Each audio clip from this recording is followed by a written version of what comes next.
लोग आज जो टॉपिक स्टार्ट करेंगे वो इंडस्ट्रियल इवोल्यूशन का टॉपिक स्टार्ट करेंगे।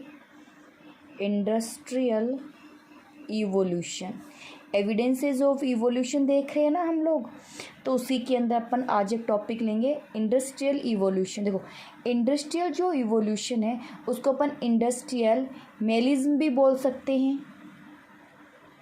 मेलिज्म, कलर ना, मेलिज्म का मीन्स है ना, इसका मतलब कलर हुआ। तो इंडस्ट्री, अब देखो इस टॉपिक के अकॉर्डिंग ये जो टॉपिक था इंडस्ट्रियल मेलिज्म, इसको देने वाले थे Bernard kettle-level, given by Bernard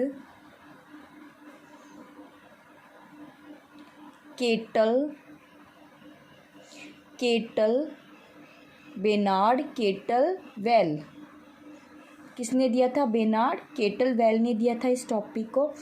अब ये जो टॉपिक है अपन को एक थ्योरी के अकॉर्डिंग समझना होता है, तो समझ के देखिएगा थ्योरी के अकॉर्डिंग इस टॉपिक को, कि अपन इस टॉपिक को related to the natural selection मानते हैं एक बार ना। नेचुरल सिलेक्शन के अकॉर्डिंग, किसके अकॉर्डिंग मानते हैं? नेचुरल, कि नेचर जिसको सिलेक्ट करती है वो सर्वाइव करता है।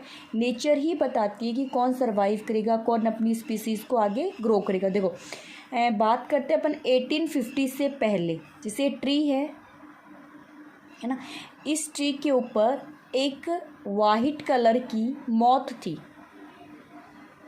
ट्री पे क्या थी? White moth. ठीक है, समझ में आ गई?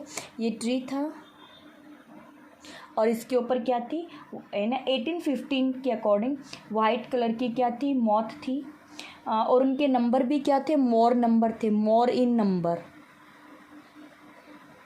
या फिर इसी को पर एक एग्जांपल से और कर सकते कि 1815 के अंदर ये जैसे ट्री है ना, इस ट्री का जो स्टेम है वो भी एक लाइट कलर का है। स्टेम कैसा है? लाइट कलर का, और उसके पे ग्रे कलर की मॉथ थी। ये मान के चलो आप, ऐसे ऐसे किस कलर की? ग्रे कलर की ऐसे मॉथ थी। और मतलब पता नहीं चलता था कि जैसा स्टेम का जैसा कलर था ना, वैसा कलर ही किसका था? इस मॉथ का था। ये जो मॉथ थी disappear not seen by the predators, मतलब कि कोई भी प्रीडेटर था, ये प्रीडेटर इसको देख नहीं पाता था ना। ये जिसे स्पैरो मान के चलो, ये स्पैरो इसको देख नहीं पाई तो इसको खा नहीं पाएगी स्पैरो, इसीलिए इनके नंबर क्या थे? मोर इन नंबर थे। मोर इन नंबर कब? 1815। यानी फिर धीरे धीरे देखो, फिर धीरे धीरे क्या हुआ? सुनो, धीरे धीरे इंडस्ट्रीज़ बढ़ी। किसकी ग्रोथ हुई? इंडस्ट्रीज़ की ग्रोथ हुई। इंडस्ट्रीज़ की ग्रोथ होने की वजह से जो ट्री थे, इनका जो स्टेम था वो किस कलर का हो गया? ब्लैक कलर का हो गया। सपोज करो ऐसे ऐसे ट्री है और इसका जो स्टेम था वो किस कलर का हो गया? ब्लैक कलर का हो गया। अब यहाँ पर देखो, ग्रे कलर की अगर मोथ है तो वो इजली से दिखाई देगी भाई, लाइट। ये तो हो गया डार्क कलर, है ना। और ये कैसा कलर? ये था लाइट कलर। मोथ कैसी थी? तो डार्क कलर पे लाइट कलर इजली से सीन होगा। तो इसको जो प्रीडेटर थे वो अपने उसको प्रे कर रहे थे, तो धीरे धीरे इसके नंबर क्या हो गए? कम कम 1920 के अकॉर्डिंग। तो देखो फिर धीरे धीरे क्या हुआ कि उन्होंने सोचा ऐसे तो अपनी स्पीसीज़ ख़त्म हो जाएगी, तो जो लाइट कलर वाली जो मॉथ थी उसके जीन में कुछ चेंज हुआ, और जीन में चेंज होने पर उनका कलर कैसा हो गया? डार्क कलर हो गया। तो डार्क की स्टेम हो गया, डार्क की मौत बन गई, तो वो इजली से क्या सीन नहीं हो रही थी, तो इसके नंबर धीरे धीरे क्या करने लगे? इंक्रीज होने लगे। तो देखो पहले मौत कैसी थी? लाइट कलर में थी, हल्के रंग में थी, और स्टेम भी कैसा था? लाइट कलर में था। तो इसके नंबर क्या होते? धीरे धीरे इंक्रीज हो रहे थे। अगर इसकी जैसे मान लो कोई दूसरी स्पीसीज थी जो डार्क कलर की हो, तो वो लाइट कलर पे आसानी से दिख जाती थी, उनके नंबर धीरे धीरे क्या होने लगे? कम होने लगे। लेकिन इंडस्ट्रीज़ बढ़ी, इंडस्ट्रीज़ के बढ़ने से कैसा हो गया? ब्लैक कलर हो गया, और ब्लैक कलर होने की वजह से जो मौत है वो आसानी से दिखाई दे रही थी। प्रीडेटर उससे अपना क्या ले रहे थे? फूड ले रहे थे।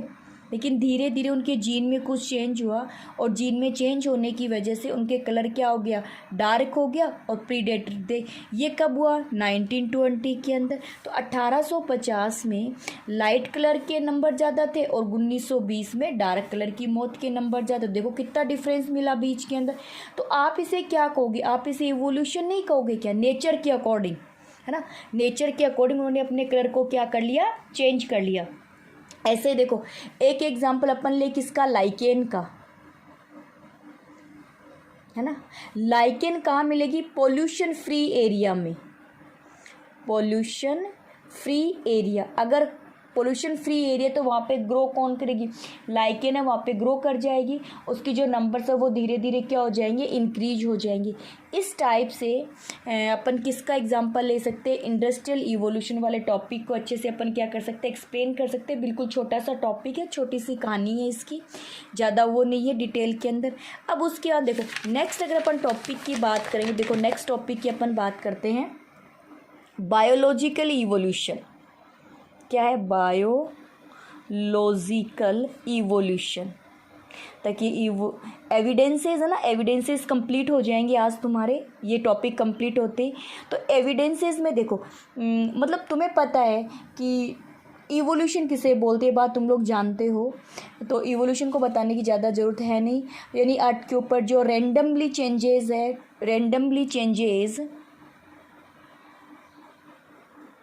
Randomly changes on earth to create a new species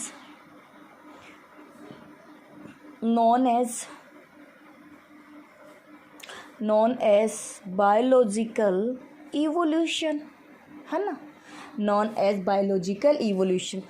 The biological evolutions explained by the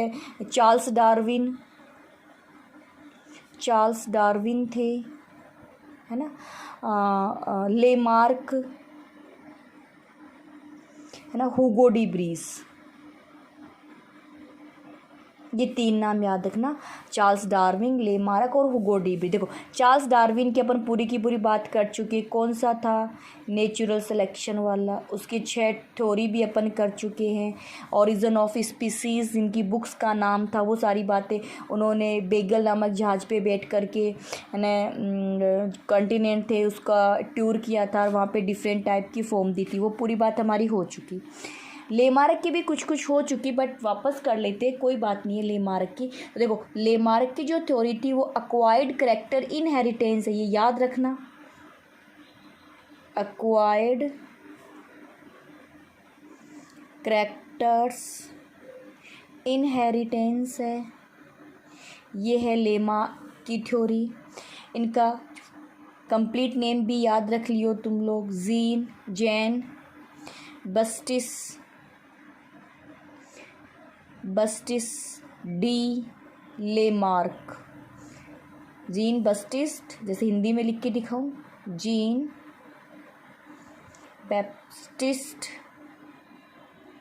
Baptist D Lamarck.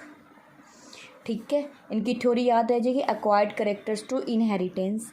फिर जो लेमार्क थे ना, उन्होंने इवोल्यूशन के लिए कुछ पॉइंट्स को मेन माना। जैसे देखो मैं फर्स्ट पॉइंट मान के चलो, इंटरनल वाइटल फोर्स। एक क्या था उनका, इंटरनल, लिख दो क्या क्या पॉइंट थे, वाइटल फोर्स पहला पॉइंट। किस किस को मेन माना, फिर उन्हें मेन माना था नीड्स को, ठीक है, न्यू नीड, सॉरी ऐसे लिख दो, न्यू नीड, या फिर मैं इसमें लिख दूँ effect of environment and new need, effect of environment and new need. फिर 3 नंबर पे उन्होंने क्या, use and disuse of organ, use and disuse of organ. फिर क्या था, acquired correct inheritance of acquired,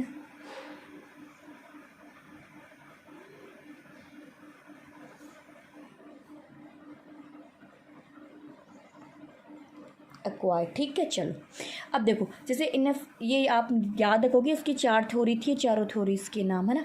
देखो सबसे पहले क्या था, सुनो सबसे पहले क्या था, अच्छा कब दी थी ना ये और बता दूँ। एक्वायर्ड करेक्टर इन है 10th थ्योरी, यहाँ से कहाँ से, हाँ ये वाला, ठीक है, जिसको लेमार्क डिज्म भी बोलते हैं। The theory of is known as the Lamarckism. देखो इंटरनल फोर्स का मतलब वो कह रहे थे कि जैसे कोई भी एनिमल्स है उसकी बॉडी में कोई अंदर की तरफ कोई फोर्स लगता है और उस फोर्स की वजह से ही नए ऑर्गन होते हैं। मतलब अंदर इंटरनल कोई फोर्स है ना, कोई एनर्जी, ये मान के चलो इंटरनल कोई एनर्जी है और वो एनर्जी न्यू ऑर्गन को क्या करती है, ओरिजिनेट करती है, to originate the new organs. तो ये ज़्यादा मैं नहीं था। यहाँ देखो अब इन्होंने क्या कहा कि कोई भी एनिमल्स है उसको जितनी नीड है ना, कोई भी एनिमल्स है उसको जितनी नीड है उस नीड के अकॉर्डिंग ही उसमें नए ऑर्गन्स आते हैं। कोई भी और है जिसको जिस इन्वायरमेंट में वो रह रहा है उस इन्वायरमेंट के अकॉर्डिंग उसमें जो नीड है उस नीड के अकॉर्डिंग ही उसके अंदर क्या जाते हैं, नए ऑर्गन्स बन जाते हैं। अब इस बात को उन्होंने जिराफ वाले टॉपिक से समझाया। जिराफ वाली बात से उन्होंने कहा कि स्टार्टिंग के अंदर क्या थे, ग्रासेस थे। स्टार्टिंग में क्या थे, ग्रास। तो ग्रास होने की वजह से जो जिराफ था उसकी शेप मान के चलो अपन अनसिस्टर डॉग लाइक फॉर्म मांगते। लेकिन धीरे धीरे जो ग्रासेस थी, जैसे पहले ऐसे ग्रास थी तो उसकी बॉडी भी क्या थी, छोटी। लेकिन धीरे धीरे है ना जो ग्रासेस कम होने लगी और उसको कहाँ से फूड लेना पड़ा, ट्री से फूड। तो ट्री से फूड लेना पड़ा तो मतलब उसकी जो नेक वाला हिस्सा था वो थोड़ा क्या हो गया, है ना, नेक वाला जो हिस्सा था वो क्या करता, अपनी नेक को ऊपर की तरफ खींचता, अपने लेग्स को यूज में लेता, तो नेक उसकी क्या हो गई, इनलार्ज हो गई। तो according to the environment, according to the basis of the need, the neck region in the enlarge. Neck region कैसा हो गया, इनलार्ज। और प्रेजेंट टाइम में जो जिराफ है उसका क्या हो गया, ओरिजिन हो गया। जैसे देखो मैं आपको ये बात डायग्राम से दिखाऊँ तो ज़्यादा बेटर समझ में आएगा। एक मिनट देखो ये देखो, ये जिराफ है, इसकी जो नेक है वो कैसी स्मॉल है ना, स्मॉल। फिर जैसे ग्रासेस से अपना फूड ले रहा है, फिर धीरे धीरे देखो थोड़े से ट्री लार्ज हुए तो उसकी नेक वाला रीजन थोड़ा इलोंगेटेड हुआ, फिर थोड़ा और इलोंगेटेड हुआ, ज़रूरत के अकॉर्डिंग इलोंगेटेड। फिर उसको बड़े जो ट्री थे ना उनसे अपना फूड लेने लगा, उसकी वजह से उसका नेक रीजन और भी ज़्यादा क्या हो गया, इलोंगेटेड हो गया। और ये प्रेजेंट टाइम में जो जिराफ है उसकी शेप बन गई। तो ये एग्जाम्पल एक्सप्लेन कर रहा है ना, अरे एग्जाम्पल एक्सप्लेन कर रहा है ना कि इन्वायरमेंट के अकॉर्डिंग उसके अंदर नए ऑर्गन, जैसे पहले तो उसकी छोटी थी नेक, लेकिन उसको इन्वायरमेंट के अंदर अब खुद को सर्वाइव करने के लिए जो लार्जेस्ट ट्री होते हैं उनसे फूड लेना पड़ा, तो उसकी वजह से उसकी जो नेक रीजन है वो ज़्यादा इलोंगेटेड हो गया। समझ में आ गई ये बात? इधर आ जाओ तो वापस, यानी हमारा क्या हो गया, इन्वायरमेंट के अकॉर्डिंग जिसकी जैसी ज़रूरत है उसमें उसके ऑर्गन्स बन जाते हैं। आगे था तो यूज़ और डिसयूज का भी एग्जांपल जिराफ वाला दे सकते हो।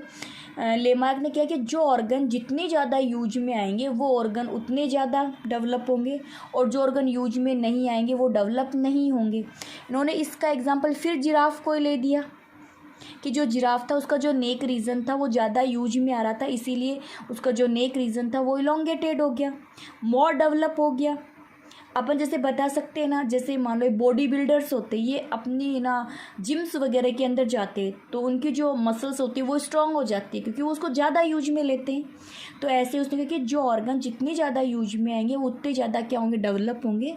जो ऑर्गन यूज में नहीं आएंगे वो क्या होंगे, रिजेक्टेड हो जाएंगे। जैसे उन्होंने ये कहा कि जो पहले स्नेक था ना वो लिजार्ड के जैसा था, मतलब उसके क्या थे, लेग्स थे, बट ना स्नेक को कहाँ जाना पड़ता था, बिल में जाना पड़ता था, तो उसके जो लेग्स थे वो यूज में नहीं आते थे, तो धीरे धीरे उसके लेग्स क्या हो गए थे, रिड्यूस हो गए। तो ये थ्योरीज अपन मान के भी तो चल सकते ना। जैसे देखो प्रेजेंट टाइम में तुम लोग यूज का एग्जांपल बॉडी बिल्डर ले सकते हो। तुम लोग देखते हो जो लोग जिम में जाते हैं उनकी मसल्स ज़्यादा स्ट्रांग होती है, तो लेमार्क की थ्योरी को कवर कर रहा है, कोई दिक्कत नहीं। फिर उसने क्या कहा कि जैसे मान लो किसी का बर्थ हुआ, जैसे कोई बॉडी बिल्डर मसल्स अपनी स्ट्रॉन्ग कर रहा है ना, उसे कहने, तो वो करेक्टर्स उसके क्या हो गए, अक्वायर्ड करेक्टर्स हो गए ना। तो अक्वायर्ड जो करेक्टर्स होते हैं वो क्या होते हैं, इनहेरिटेंस होते हैं। जैसे उसने जिराफ का कहा कि मॉडर्न टाइप का जो जिराफ है उसकी नेक वगैरह सब क्या है, इलोंगेटेड है, इलोंगेटेड है। एक लॉन्ग टाइम तक ये जीन है वो क्या होते रहे, ट्रांसफ़र होते गए। अब जो प्रेजेंट टाइम में जो ना जनरेशन बनेगी उसकी नेक अब क्या आएगी, लॉन्ग ही आएगी। तो इसको कहते हैं ना एक्वायर्ड कैरेक्टर्स ऑफ इनहेरिटेंस। से फिर डायग्राम से समझाओ इस बात को। देखो उसने जैसे उसने क्या कहा कि ये एंसिस्टर है ना। उसने इसका एग्जाम, जैसे अफ्रीका के अंदर जिराफ है उसका एंसिस्टर है। ये क्या कर रहा था, अपने जो नेक वाला जो रीज़न इसको मोर यूज में है तो ये मोर डेवलप हो गया, धीरे धीरे इसका डेवलपमेंट। और लंबे समय तक ये प्रोसेस चलती रही, काफ़ी लंबे समय तक एक प्रोसेस चली। उसके बाद में ये जो जीन है, ये जीन क्या हो गया, डोमिनेटेड हो गया, है ना।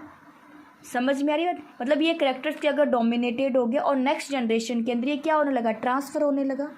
कि दो कैरेक्टर्स एक्वायर्ड कैरेक्टर्स होंगे, वो भी one generation to another generation क्या हो जाएंगे, ट्रांसफ़र हो जाएंगे। ये थ्योरी इवोल्यूशन, देखो इवोल्यूशन हुआ कि नहीं हुआ, प्रेजेंट टाइम में ऐसा था, पास्ट में ऐसा था एंसेस्टर। लेकिन धीरे धीरे जैसे नेचर चेंज हो रही थी, ये खुद को सर्वाइव करने के लिए खुद में चेंजमेंट कर रहा था। और ये जो चेंजमेंट हुआ और मॉडर्न जिराफ का क्या हो गया, ओरिजिन हो गया। इतना याद हो जाएगा। तो ये कुछ थ्योरीज थी एविडेंसेस से, ये वाली थ्योरी अपन कर चुके। हुगो डी ब्रीज वाली थ्योरी वो ज़्यादा इंपॉर्टेंट नहीं है, हालांकि मैं बता देती हूँ हुगो डी ब्रीज की भी कहानी आपको इवोल्यूशन वाली। चलो देख लो, बता दूँ थोड़ा सा। हुगो डी वेरीज है, ये कौन सी थ्योरी देते हैं, म्यूटेशनल थ्योरी। पहली बात तुम्हें पूछे म्यूटेशन थ्योरी किसने दी, हुगो डी ब्रीज क्या बोलते हैं कि कोई भी जीन है उसमें इंटरनल या एक्सटर्नल कोई चेंज होगा, जीन में चेंज होगा तो करैक्टर्स क्या हो जाएगा, चेंज हो जाए। जैसे उसने क्या कहा, जैसे एक एग्जांपल दे दूँ मैं, प्रिमरोज़ प्लांट पे, ज़्यादा नहीं देखना इसको, प्रिमरोज़ प्लांट पे कि जो प्रिमरोज़ वाले प्लांट थे उसके किस कलर के लगते थे, पिंक कलर के फ्लावर लगते थे। लेकिन इन्वायरमेंटल फैक्टर या एक्सटर्नल या इंटरनल फैक्टर की वजह से कुछ चेंज हुआ, जीन चेंज हुए और उन 100 पिंक फ्लावर में से एक फ्लावर कैसा आ गया, वाइट कलर का आ गया। तो 100 तो थे पिंक और एक उनमें क्या हो गया, यानी 99 तो क्या थे, पिंक कलर के थे।